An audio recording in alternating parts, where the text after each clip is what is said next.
with the question of whether or not Calvinism is another gospel, it seems like answering that question honestly gets mixed with some kind of like an expectation of political correctness, like there's certain things you're not supposed to say. And on one side, I get it, because you don't want to always be employing the no true Scotsman fallacy in a rivalrous debate scenario, that kind of thing. You're not really a Christian if you don't agree with this. And that's not what's going on. And what my approach is if I was looking at something dispassionately, let's say I'm looking in ancient Egypt and I'm trying to determine whether or not two people who were preaching about Ra or whatever were saying the same thing. You see what I'm saying? And if you to have two different opinions on that, I don't think anybody today would really get upset. But because people hold some of these views today, there's implications of illegitimacy when you come out with a particular view, or when I come out with a particular view. And it's not that I'm trying to delegitimize anybody. I really think Calvinism is a different gospel. And I think that we need to be able to say that clearly without, the point isn't to attack Calvinists at all. The point, like as people, the point is just to look at two different idea sets and identify, as far as I'm concerned, that they don't match. What are your thoughts on this idea? Is Calvinism another gospel? Yeah, I definitely don't like using that phraseology of Calvinism as another gospel, because it does seem to convey that we don't believe that Calvinists believe the gospel. And I was a Calvinist for 10 years. I believe the gospel. I don't believe I lost my salvation for 10 years when I converted into Calvinism, then became saved again when I converted back out of it. I see it as a different set of, propositions that are separate from the gospel. It almost be like saying dispensationalism is the gospel, or dispensationalism is another gospel. I'm trying to think of some. It becomes salient when there's Calvinists out there like Spurgeon and so many people who've repeated him since that say Calvinism is the gospel, which to me is absolutely an atrocious thing to say. Oh yeah, and to the credit of some Calvinists, I know Michael Patton, for example, has an article. He's a Calvinist, and he actually condemns that statement and gives really good explanation from a Calvinist vantage point as to why that's erroneous.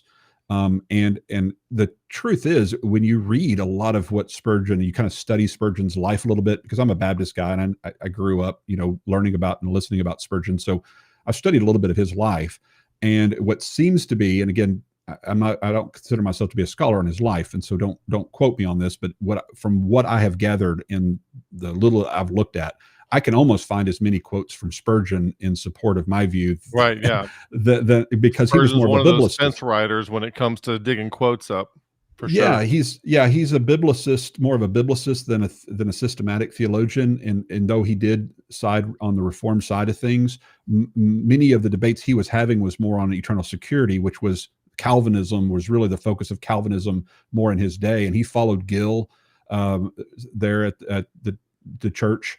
And Gill was a really, really high Calvinist. And so it seems to me, at least, that he was kind of in a higher stage of Calvinism when he first started, and kind of slowly began to move away from it a little bit more and more as he went throughout his life, which I can relate to. And so that's why I think you find so many contradictory things where he really hammers on Calvinists. For example, his commentary on 1 Timothy 2:4, where he talks about, Calvinism putting dynamite to the text when it says about God desiring all to be saved. I mean, there are some, really strong quotes from Spurgeon really condemning some of the higher Calvinists. And so, he definitely leaned Calvinistically, but in his day and in his circles, the things that they were debating were probably not exactly the way we think of even Calvinism today, as much so anyway. Yep. So, well, I guess I'll lay out what my issue is, and then you can tell me what you think of it. The word gospel means good news.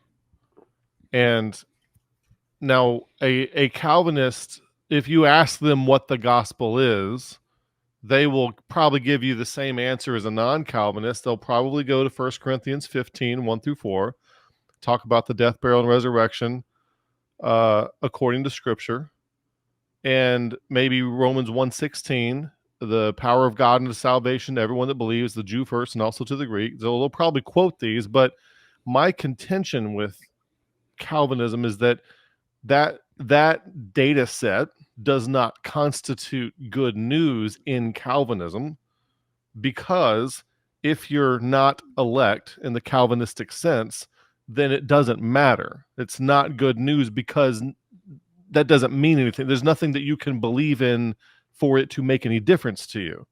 If you are elect, then your fate has already been determined before, in eternity past. So it's not good news to them really either. It's just like accompanying news. The only good news you could find if you were a Calvinist, it is from me looking at the data set, is if you find out that you're elect. Because if you're elect, you're saved, regardless of whether Christ died. If you're elect, you're saved. And if you're not elect, you're not saved, regardless of whether or not Christ died. So that seems to be the only piece of information that would actually constitute good news for a person. And that is never listed as the good news in Scripture. So I see a mismatch. That what the Bible calls the good news is not good news if Calvinism is true to anyone.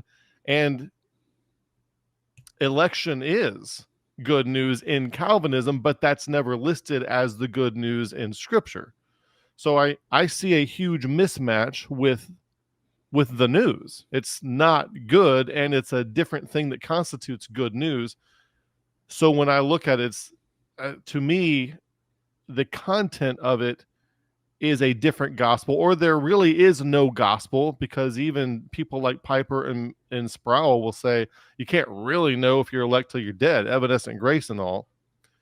So I've got this video out there. There's no gospel in Calvinism. That's not to say that Calvinists aren't saved. That is that the data set is not good news. That's the point that I'm making. And every Calvinist I've ever met got saved before they became Calvinist anyway. Right. Yeah. And a lot of times we're arguing from the point of implication. What is the implication of the claims of your system? Right. And sometimes it's not the actual claim. Like a Calvinist might not come right out and say, and they always X, Y, Z. Show us where we claim this. I'm like, that's not what I'm saying. What I'm saying like is that you have unintended consequences that you haven't caught. Right.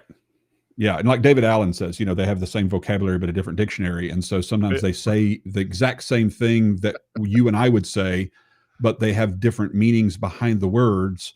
And so the way in which they said it sounded like good news.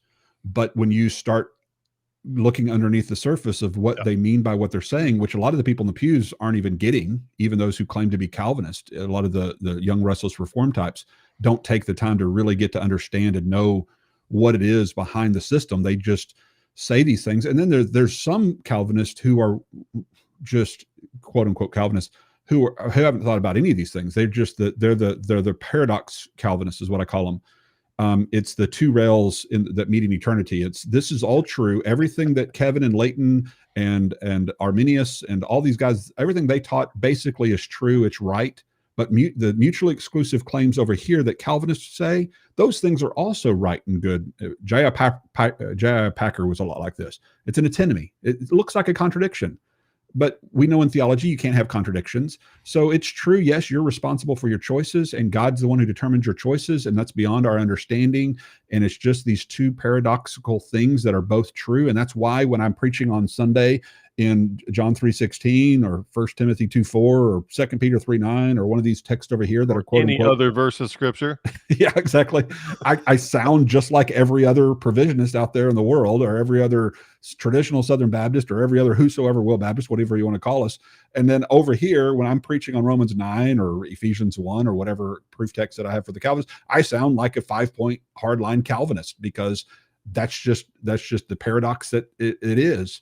And so that's one of the reasons that makes that question so hard, because they could be preaching the good news depending on what Sunday you show up, and so it's hard to discern it. And that's why I think you're right in the sense that the unique claims, the unique distinctives of Calvinistic theology clouds the good news. It undermines the good news. It gets in the way of the good news. I even think about I just came across this verse. I don't know why I hadn't seen it before, because I should have put it in my book because I always talk about Genesis 12:3, where the good news, the gospel, was first proclaimed in the promise to Abraham that that basically is, I will bless you through all the families. I will bless all the families of the earth through your seed, speaking Right. to Abraham. And I just came across this in Galatians 3:8. He says, the scripture, foreseeing that God would justify the Gentiles by faith, preached the gospel. So he calls it the gospel, preached the gospel beforehand to Abraham. So he's calling that verse the gospel. And what is that gospel? All the nations will be blessed in you. Mhm. In other words, through your seed, the Christ will come and all the families of the earth will be blessed. And that's my doctrine of election, because I always talk about, if your doctrine of election is about God choosing the nation of Israel to the neglect of all the other nations, or choosing prophets to the neglect of all the other people, then you've got a bad doctrine of election, because election is always about God choosing nations and individuals to the blessing of all the other nations and the other individuals. Okay. And that's exactly what the original good news was. Mhm. Guess what, guys? I've chosen you, the nation of Israel, and through you, all the other families of the earth will be blessed through you. That is good news. And that's what Paul called the gospel. So I'm pretty safe in calling that the gospel. Does Calvinism undermine that? Yes, because basically it teaches that God is not trying to bless all the families of the earth through Abraham. He's only blessing the ones that he's unconditionally chosen before the foundation of the world. That undermines the good news. And that's why it has to be called out, because it's undermining what we believe is the good news of Jesus Christ and what he provided for all the families of the earth.